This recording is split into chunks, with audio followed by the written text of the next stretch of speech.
नमस्कार सभी को। मेरे चैनल में आप सभी का हार्दिक स्वागत है। आज मैं उपस्थित हूँ मुंशी प्रेमचंद द्वारा लिखित उपन्यास प्रेमाश्रम का प्रथम भाग लेकर। इसके पहले सुन चुके हैं आप निर्मला उपन्यास, और आज से प्रेमाश्रम उपन्यास का मैं शुभारंभ कर रही हूँ। तो आज इसका प्रथम अंक है। आइए इसका कथानक प्रारंभ करते हैं। और यदि आप मेरे चैनल पर नए हैं तो कृपया मेरे चैनल को सब्सक्राइब अवश्य करें, ताकि आने वाले अन्य कथानक की सूचना आप तक पहुंच सके। संध्या हो गई है। दिन भर के थके मांदे बैल खेत से आ गए हैं। घरों से धुएं के काले बादल उठने लगे। लखनपुर में आज परगने के हाकिम की पड़ताल थी। गांव के नेतागण दिन भर उनके घोड़े के पीछे पीछे दौड़ते रहे थे। इस समय वह अलाव के पास बैठे हुए नारियल पी रहे हैं और हाकिमों के चरित्र पर अपना अपना मत प्रकट कर रहे हैं। लखनपुर बनारस नगर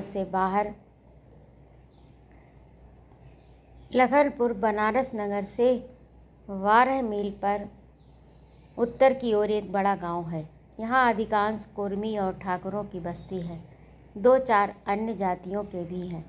मनोहर ने कहा, भाई हाकिम तो अंग्रेज, अगर यह न होते तो इस देश वाले हाकिम हम लोगों को पीस कर पी जाते। दुखरन भगत ने इस कथन का समर्थन किया।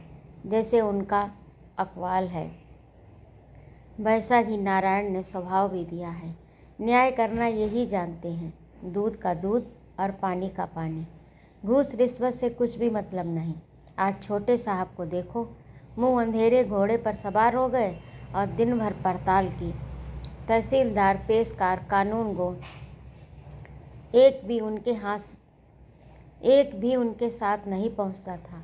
सुक्खू कुर्मी ने कहा, ये लोग अंग्रेज़ों की क्या बराबरी करेंगे, बस खाली गाली देना और इजलास पर गरजना जानते हैं।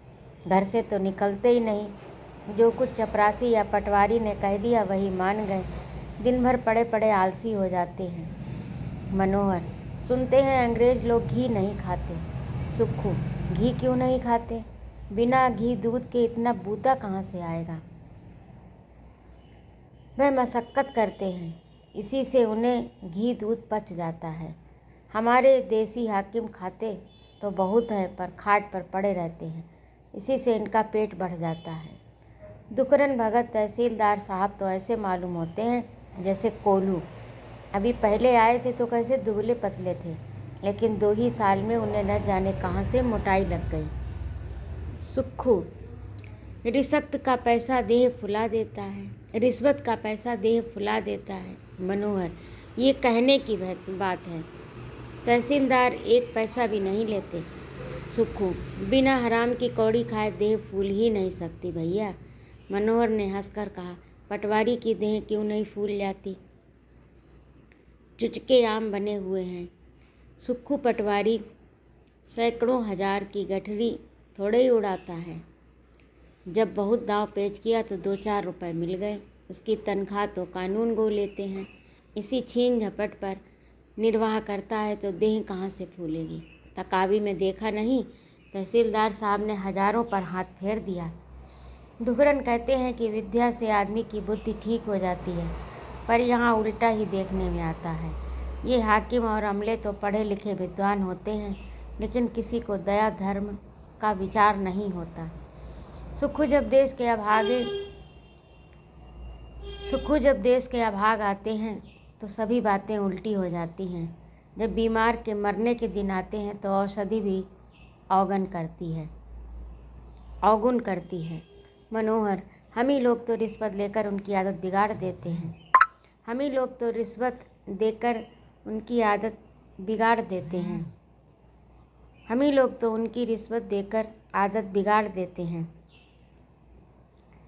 हम ना दें तो वह कैसे पाए? बुरे तो हम हैं। लेने वाला मिलता हुआ धन थोड़े ही छोड़ देगा। यहाँ तो आपस में एक दूसरे को खाए जाते हैं। तुम हमें लूटने को तैयार, हम तुम्हें लूटने को तैयार। इसका और क्या फल होगा? दुखरन, अरे लो, हम मूर्ख गंवार अपढ़ हैं, वही लोग तो विद्यावान हैं, उन्हें न सोचना चाहिए। ये गरीब लोग हमारे ही भाई बंधु हैं। हमें भगवान ने विद्या दी है तो इन पर निगाह रखें। इन विद्यावानों से तो हम मूर्ख ही अच्छे। अन्याय सह लेना अन्याय करने से तो अच्छा है। सुखू, ये विद्या का दोष नहीं, देश का अभाग है। मनोहर, न विद्या का दोष है न देश का अभाग, ये हमारी फूट का फल है। सब अपना दोष है। विद्या से और कुछ नहीं होता तो दूसरों का धन ऐंठना तो आ जाता है। मूर्ख निर्णय से तो अपना धन गंवाना पड़ता है।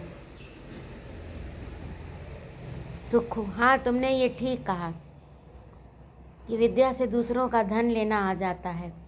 हमारे बड़े सरकार जब तक रहे 2 साल की मालगुजारी पड़ जाती थी, तब भी डांट डपट कर छोड़ देते थे। छोटे सरकार जब से मालिक हुए हैं, देखते हो कैसा उपद्रव कर रहे हैं। रात दिन जाफा बेदखली अखराज की धूम मची हुई है।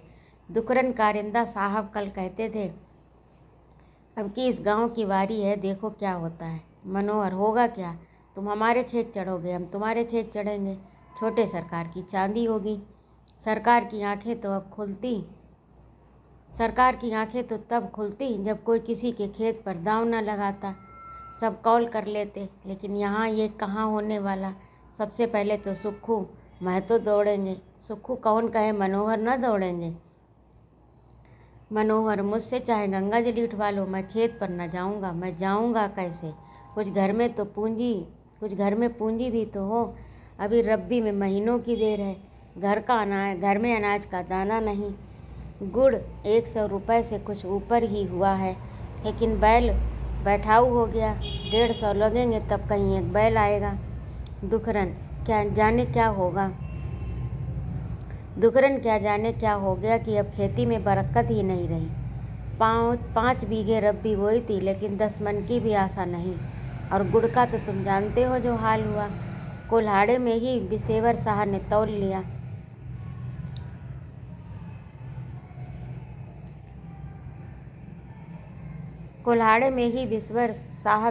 लिया। बाल बच्चों के लिए सीरा तक न बचा। देखे भगवान कैसे पार लगाते हैं। अभी ये बातें हो रही थी कि गिरवर महाराज आते हुए दिखाई पड़े।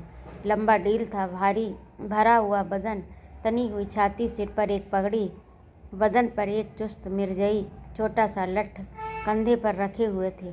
उन्हें देखते ही सब लोग माचों से उतरकर जमीन पर बैठ गए।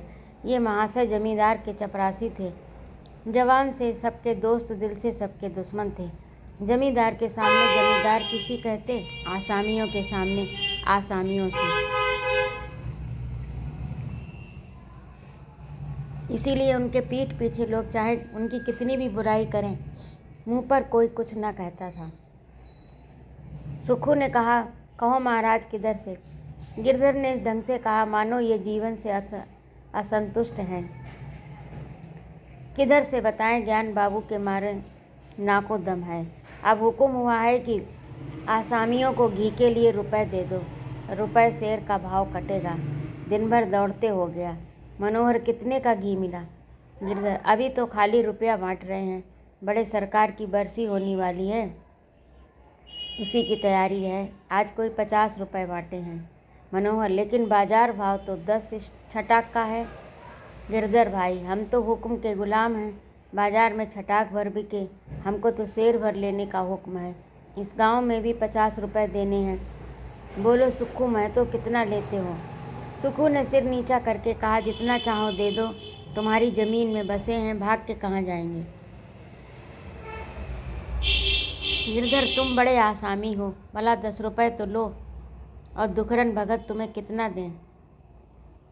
दुखरन, हमें भी 5 रुपये दे दो। मनोहर, मेरे घर तो एक ही भैंस लगती है, उसका दूध बाल बच्चों में उठ जाता है, घी होता ही नहीं। अगर गांव में कोई कह दे कि मैंने 1 पैसे का भी घी बेचा है तो 50 रुपये लेने पर तैयार हूँ। गिरधर, अरे क्या 5 रुपये भी नहीं लोगे? भला भगत के बराबर तो हो जाओ। मनोहर, भगत के घर में भैंस लगती है, घी बिकता है, वह जितना चाहें ले लें। मैं रुपए ले लूँ तो मुझे बाजार में 10 छटाक का मोल लेकर देना पड़ेगा। गिरधर, जो चाहो करो, पर सरकार का हुक्म तो मानना ही पड़ेगा। लालगंज में 30 रुपये दे आया हूँ। वहाँ गांव में एक भैंस भी नहीं है, लोग बाजार से ही लेकर देंगे। पड़ाव में 20 रुपये दिए हैं, वहाँ भी जानते हो किसी के भैंस नहीं है। मनोहर, भैंस न होगी तो 5 रुपये होंगे, यहाँ तो गांठ में कौड़ी भी नहीं है। गिरधर, जब जमींदार की ज़मीन जोतते हो तो उसके हुक्म के बाहर नहीं जा सकते। मनोहर, ज़मीन कोई खैरात जोतते हैं, उसका लगान देते हैं, एक किस्त भी बाकी पड़ जाए तो नालिश होती है। गिरधर, मनोहर, घी तो तुम दोगे दौड़ते हुए, पर 4 बातें सुनकर। जमींदार के गांव में रहकर उससे हेकड़ी नहीं चल सकती। अभी कारिंदा साहब बुलाएंगे तो रुपए भी दोगे, हाथ पैर भी पड़ोगे। मैं सीधे कहता हूँ तो तेवर बदलते हो। मनोहर ने गर्म होकर कहा, कारिंदा कोई काटू है न जमींदार कोई हवा है, यहाँ कोई दवैल नहीं है। जब कौड़ी कौड़ी लगान चुकाते हैं तो धौंस क्यों सहें। गिरधर, सरकार को अभी जानते नहीं हो, बड़े सरकार का ज़माना अब नहीं। इनके चंगुल में एक बार जाओगे तो निकलते ना बनेगा। मनोहर की क्रोधाग्नि और भी प्रचंड हो गई। बोला, अच्छा जाओ, तोप पर उड़वा देना। गिरधर महाराज उठ खड़े हुए। सुक्खू और दुखरन ने अब मनोहर के साथ बैठना उचित न समझा, वह भी गिरधर के साथ चले गए। मनोहर ने इन दोनों आदमियों को 3 दृष्टि से देखा और नारियल पीने लगा। लखनपुर के जमींदारों का मकान काशी में औरंगाबाद के निकट था। मकान के 2 खंड आमने सामने बने थे। एक जनाना मकान था, दूसरी मर्दानी बैठक। दोनों खंडों के बीच की जमीन बेल बूटे से सजी हुई, दोनों ओर ऊंची दीवारें खींची हुई थी, लेकिन दोनों ही खंड जगह जगह टूट गए थे। कहीं कोई कड़ी टूटी थी, उसे धूनियों के सहारे रोका गया था, कहीं दीवार फट गई थी और कहीं छत फंस पड़ी थी। एक वृद्ध रोगी की तरह जो लाठी के सहारे चलता हो। किसी समय वह परिवार नगर में बहुत प्रतिष्ठित था, किंतु ऐश्वर्य के अभिमान और कुल मर्यादा पालन ने उसे धीरे धीरे इतना गिरा दिया कि अब मोहल्ले का बनिया पैसे धेले की चीज़ भी उनके नाम पर उधार न देता। लाला जटाशंकर मरते मरते मर गए, पर जब घर से निकले तो पालकी पर। लड़के लड़कियों के विवाह किए तो हौसले से। कोई उत्सव आता तो हृदय सरिता की भांति उमड़ आता। कोई मेहमान आ जाता तो उसे सर आँखों पर बैठाते। साधु सत्कार और अतिथि सेवा में उन्हें हार्दिक आनंद होता था। इन्हीं मर्यादा रक्षा में जायदाद का बड़ा भाग बिक गया, कुछ रेहन हो गया। अब लखनपुर के सिवा 4 और छोटे छोटे गांव रह गए, जिनसे कोई 4000 वार्षिक लाभ होता था। लाला जटाशंकर के एक छोटे भाई थे, उनका नाम प्रभाशंकर था।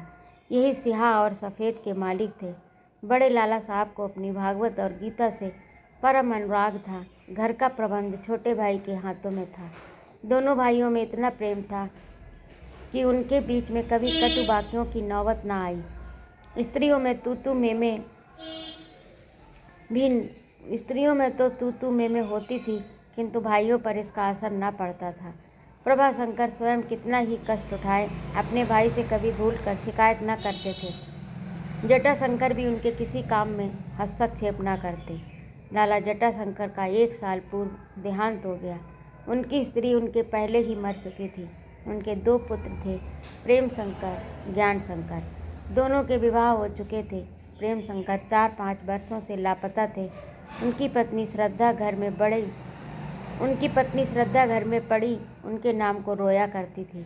ज्ञान शंकर ने गत वर्ष BA की उपाधि प्राप्त की और इस समय हारमोनियम बजाने में मग्न रहते थे। उनके एक पुत्र था, माया शंकर। लाला प्रभाशंकर की स्त्री जीवित थी। उनके 3 बेटे और 2 बेटियां। बड़े बेटे दयाशंकर सब इंस्पेक्टर थे, विवाह हो चुका। बाकी दोनों लड़के अभी मदरसे में अंग्रेजी पढ़ते थे। दोनों पुत्रियां भी कुंवारी थीं। प्रेम शंकर ने BA की डिग्री लेने के बाद अमेरिका जाकर आगे पढ़ने की इच्छा की, पर जब अपने चाचा को इसका विरोध करते देखा तो एक दिन चुपके से भाग निकले। घर वालों से पत्र व्यवहार करना भी बंद कर दिया। उनके पीछे ज्ञान शंकर ने बाप और चाचा से लड़ाई ठानी। उनकी फिजूल खर्चियों की आलोचना किया करते। कहते, क्या आप हमारे लिए कुछ भी नहीं छोड़ जाएंगे? क्या आपकी ये इच्छा है कि हम रोटियों को मोहताज हो जाएं? किंतु उसका जवाब यही मिलता, भाई हम लोग तो जिस प्रकार अब तक निभाते आए हैं उसी प्रकार निभाएंगे। यदि तुम इससे उत्तम प्रबंध कर सकते हो तो करो, जरा हम भी देखें। ज्ञान शंकर उस समय कॉलेज में थे। ये चुनौती सुनकर चुप हो जाते, पर जब से वह डिग्री लेकर घर आए और इधर उनके पिता का देहांत हो चुका, घर के प्रबंध में संशोधन करने का यत्न शुरू कर दिया। इसका फल ये हुआ कि उस मेल मिलाप में बहुत अंतर पड़ चुका जो पिछले 60 वर्षों से चला आता था। न चाचा का प्रबंध भतीजे को पसंद था, न भतीजे का चाचा को। आए दिन शाब्दिक संग्राम होते रहते। ज्ञान शंकर कहते, आपने सारी जायदाद चौपट कर दी, हम लोगों को कहीं का न रखा। सारा जीवन खाट पर पड़े पड़े पूर्वजों की कमाई खाने में काट दिया। मर्यादा रक्षा की तारीफ तो तब थी जब अपने बाहुबल से कुछ करते या जायदाद को बचाकर करते। घर बेचकर तमाशा देखना कौन सा मुश्किल काम है। लाला प्रभाशंकर ये कटु वाक्य सुनकर अपने भाई को याद करते और उनका नाम लेकर रोने लगते। ये चोटें उनसे सही न जाती। लाला जटाशंकर की बरसी के लिए प्रभाशंकर ने 2000 का अनुमान किया था। 1000 ब्राह्मणों का भोज होने वाला था। नगर भर के समस्त प्रतिष्ठित पुरुषों को निमंत्रण देने का विचार था। इसके सिवा चांदी के बर्तन, कालीन, पलंग, वस्त्र, महापात्र देने के लिए बन रहे थे। ज्ञान शंकर इसे धन का अपव्यय समझते थे। उनकी राय थी इस कार्य में 200 रुपये से अधिक खर्च न किया जाए। जब घर की दशा ऐसी चिंताजनक है तो इतने रुपए खर्च करना सर्वथा अनुचित है। किंतु प्रभाशंकर कहते थे, जब मैं मर जाऊं तो तुम चाहे अपने बाप को एक एक बूंद पानी के लिए तरसाना, पर जब तक मेरे दम में दम है मैं उनकी आत्मा को दुखी नहीं कर सकता। सारे नगर में उनकी उदारता की धूम थी। बड़े बड़े उनके सामने सिर झुका लेते। ऐसे प्रतिभाशाली पुरुष की बरसी भी यथा योग्य होनी चाहिए। ये हमारी श्रद्धा और प्रेम का अंतिम प्रमाण है। ज्ञान शंकर के हृदय में भावी उन्नति की बड़ी बड़ी अभिलाषाएं थीं। वह अपने परिवार को फिर समृद्धि और सम्मान के शिखर पर ले जाना चाहते थे। घोड़े और फिटन की उन्हें बड़ी बड़ी आकांक्षा थी। वह शान से फिटन पर बैठकर निकलना चाहते थे। हठात लोगों की आंखें उनकी तरफ उठ जाएं, लोग कहें लाला जटाशंकर के बेटे हैं। वह अपने दीवान खाने को नाना प्रकार की सामग्रियों से सजाना चाहते थे। मकान को भी आवश्यकता अनुसार बढ़ाना चाहते थे। वह घंटों एकाग्र बैठे हुए इन्हीं विचारों में मग्न रहते। चैन से जीवन व्यतीत हो, यही उनका ध्येय था।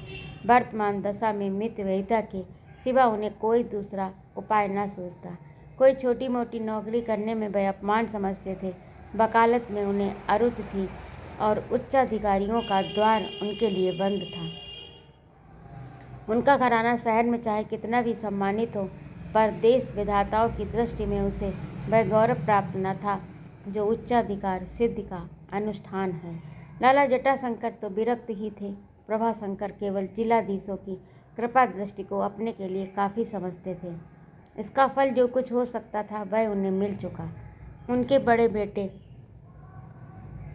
दयाशंकर सब इंस्पेक्टर हो गए।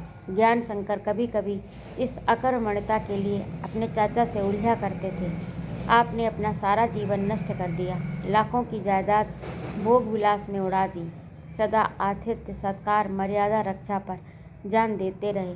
अगर इस उत्साह का एक अंश भी अधिकारी वर्ग के सेवा सत्कार में समर्पण करते तो आज मैं डिप्टी कलेक्टर होता।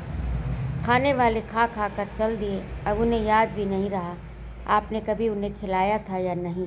खस्ता कचौड़ियाँ, सोने के पत्र लगे हुए पान के बीड़े खिलाने से परिवार की उन्नति नहीं होती, इसके और भी रास्ते हैं। बेचारे प्रभाशंकर ये तिरस्कार सुनकर व्यथित होते और कहते, बेटा ऐसी ऐसी बातें करके हमें न जलाओ। तुम फिटन और घोड़ा, कुर्सी, मेज, आईने, तस्वीर पर जान देते हो।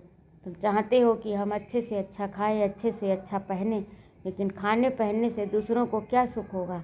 तुम्हारे धन और संपत्ति से दूसरे क्या लाभ उठाएंगे? हमने भोग विलास में जीवन नहीं बिताया, वह कुल मर्यादा की रक्षा की। विलासता यह है जिसके पीछे तुम उत्पन्न हो, तुम उन्मत्त हो। हमने जो कुछ किया वो नाम के लिए किया। घर में उपवास हो गया, लेकिन जब कोई मेहमान आ गया तो उसे सिर आँखों पर लेते थे। तुमको बस अपना पेट भरने की, अपने शौक की, अपने विलास की धुन है। ये जायदाद बनाने की नहीं, बिगाड़ने के लक्षण हैं। अंतर इतना ही है कि हमने दूसरों के लिए बिगाड़ा, तुम अपने लिए बिगाड़ोगे। मुसीबत यह थी कि ज्ञान शंकर की स्त्री विद्यावती भी इन विचारों में अपने पति से सहमत न थी। उसके विचार बहुत कुछ लाला प्रभाशंकर से मिलते थे। उसे परमार्थ पर स्वार्थ से अधिक श्रद्धा थी। उसे बाबू ज्ञान शंकर को अपने चाचा से वाद विवाद करते खेद होता और अक्सर अवसर मिलने पर वह उन्हें समझाने की चेष्टा करती, पर ज्ञान शंकर उसे झिड़क दिया करते। वह इतने शिक्षित होकर भी स्त्री का आदर उससे अधिक न करते थे जितना अपने पैर के जूतों का। अतएव उनका दाम्पत्य जीवन भी, जो चित्त की शांति का एक प्रधान साधन है, सुख करना था। मनोहर अक्खड़पन की बातें तो कर बैठा, परंतु जब क्रोध शांत हुआ तो मालूम हुआ कि मुझसे बड़ी भूल हुई। गांव वाले सबके सब मेरे दुश्मन हैं। वह समय चौपाल में बैठे मेरी निंदा कर रहे होंगे।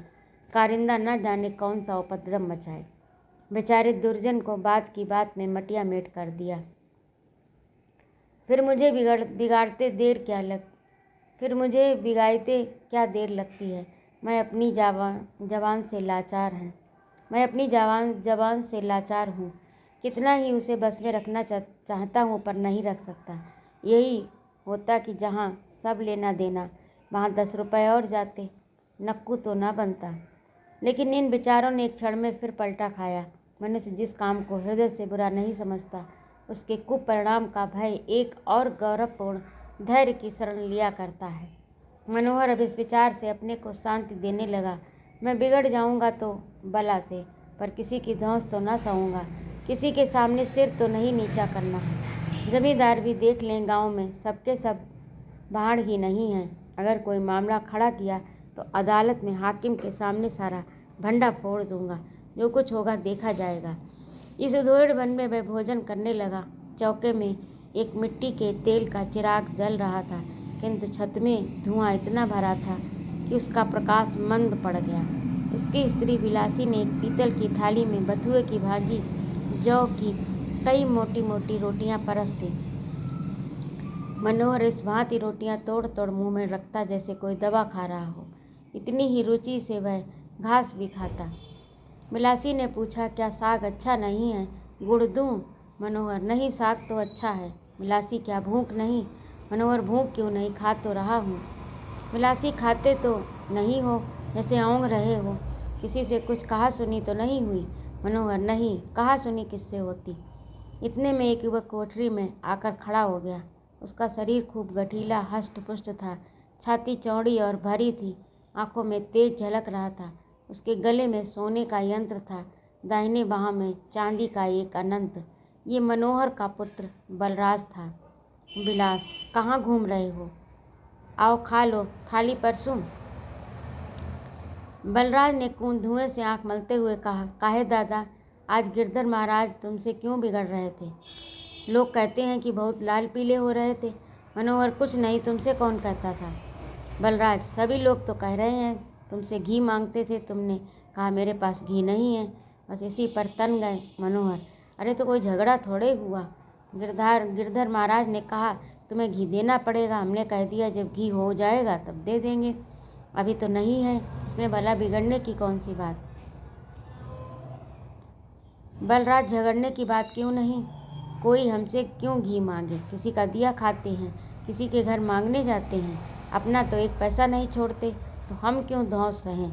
न हुआ मैं नहीं तो सिखा देता कि क्या हमें भी दुर्जन समझ लिया है। मनोहर की छाती अभिमान से फूली जाती थी, पर इसके साथ ये चिंता थी कि कहीं ये कोई उजड्डपन न कर बैठे। बोला, चुपके से बैठकर खाना खा लो, बहुत बहकना अच्छा नहीं। कोई सुन लेगा तो वहाँ जाकर एक की चार चढ़ाएगा। यहाँ कोई भी अपना मित्र नहीं। बलराज, सुन लेगा तो क्या किसी से छिपा के कहते हैं? किसी पर बहुत घमंड हो तो आकर देख ले, एक एक का सिर तोड़ के रख दें। यही न होगा कैद होकर चला जाऊंगा। इससे कौन डरता है? महात्मा गांधी भी तो कैद हो आए हैं। विलासी ने मनोहर की ओर तिरस्कार भाव से देखकर कहा, तुम्हारी कैसी आदत है, जब देखो एक न एक बखेड़ा मचाए रहते हो। जब सारा गांव घी दे रहा है तब हम क्या गांव से बाहर हैं? जैसे बन पड़ेगा देंगे, इसमें कोई अपनी हेटी थोड़े ही हो जाती। हेठा तो नारायण ने ही बना दिया है, तो क्या अकड़ने से ऊंचे हो जाएंगे। थोड़ा सा हाड़ी में है, 2-4 दिन में और बटोर लूँगी, जाकर तौल आना। बलराज, क्यों दे आए? किसी के दबैल हैं बिलास? नहीं, तुम तो लॉर्ड गवर्नर हो। घर में भूनी भांग नहीं और उस पर इतना घमंड। बलराज, हम दरिद्र सही, किसी से मांगने नहीं जाते। बिलासी, अरे जा बैठ, आया है बड़ा जोधा बन के।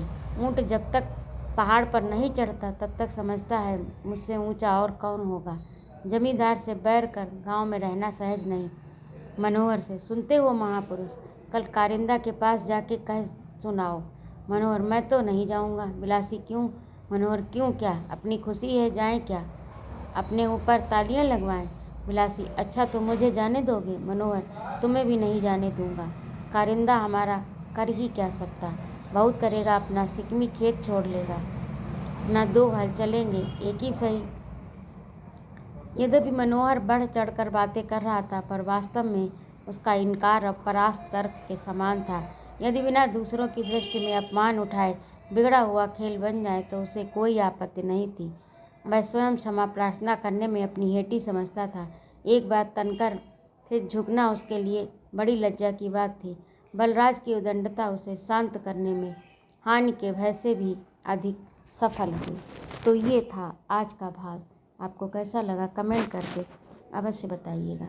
और यदि आपको मेरा कहानी सुनाना अच्छा लगता हो तो कृपया मेरे चैनल को सब्सक्राइब करिए, लाइक करिए और कमेंट करिए। आपकी प्रतिक्रिया का मुझे इंतज़ार रहेगा और अपने दोस्तों में शेयर भी करिए। सुनने के लिए बहुत बहुत धन्यवाद व अनंत आभार। जय माँ भारती।